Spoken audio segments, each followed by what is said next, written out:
So, when we talk about physiology, one of the things that we have to talk about is how molecules are moving because sometimes you're going to be moving oxygen into and out of cells, you're going to be moving nutrients, and basically it's all going to come down to diffusion. Diffusion, when you learn about it in chemistry classes, you learn about something called Fick's law. And what Fick's law says is that the rate of diffusion is related to this diffusion coefficient times the concentration gradient times surface area over volume. So, what does this mean in real life, right? Well, if we think about it and we translate it to sort of what's going on in the real world, we can look at each of those things individually. Several of these factors are going to be related to how much contact the molecule has with the membrane it's trying to cross. More contact means it has more chances to cross that membrane. Okay? So if we think about that, then concentration gradient makes sense, right? Because the more molecules we have, the more of them are going to be bumping into that membrane and the more chances to cross. But the reason it's not just concentration and it's concentration gradient is that if we don't consider the molecules on the other end, those guys are going to be crossing too. So basically, we could have some molecules cross one way and others cross another way, and we've net gained nothing. So in the end of the day, it's about the concentration gradient, where you want a lot of molecules on one side colliding with the membrane, and they're going to be crossing to the other side. That's going to give you the greatest net movement. So then what is the surface area thing about? Well, the idea behind the surface area is that if there's more membrane for the molecules to interact with, then they have more chances to cross. If they're trying to cross a very small bit of membrane, it sort of hinders their movement. You can think about if there was a very large room full of people that had a single door, it'd be very hard for those people to get out of that room because there are fewer chances to cross that barrier. Whereas if we had that same room and there were many doors, now it's easier for things to cross. So if we think about this mathematically, we can think about where if we increase surface area, we're going to increase diffusion rate.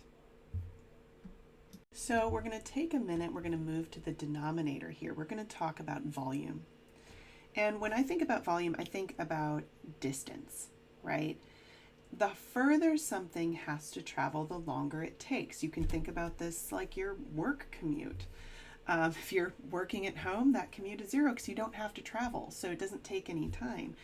But if you have to travel 90 miles, then that's going to take you some time. The same is true of molecules moving through a distance. The further the distance, the longer it takes. When we think about volume, that has to do with that distance. Basically, I think of volume like the distance to the center. Something with a very large volume is going to be something very big, which means that distance to its center is going to be larger than something small. So here, when we think about this, we can think about that it takes less time for that molecule to cross a small distance than it does for it to cross a big distance. Now we can translate this to the equation, okay? If we make the volume really small, then the diffusion rate will increase because the molecule doesn't have to go far. If we make the volume very big, then the diffusion rate will decrease because the molecule is going to take time to go from point A to point B. So now we're at the last one, the diffusion coefficient. And this one here, behind this variable, there are a lot of other variables. There's actually kind of an ugly equation.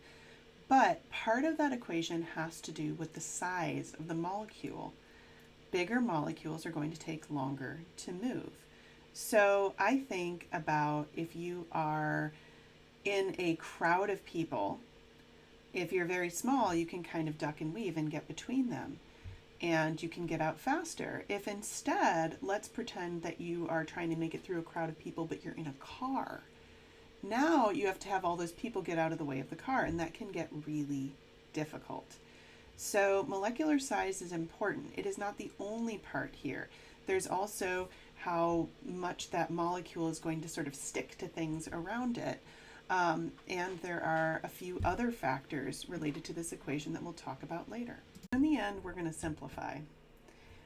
The more chances that those molecules have to collide with the membrane, the more likely they are to cross.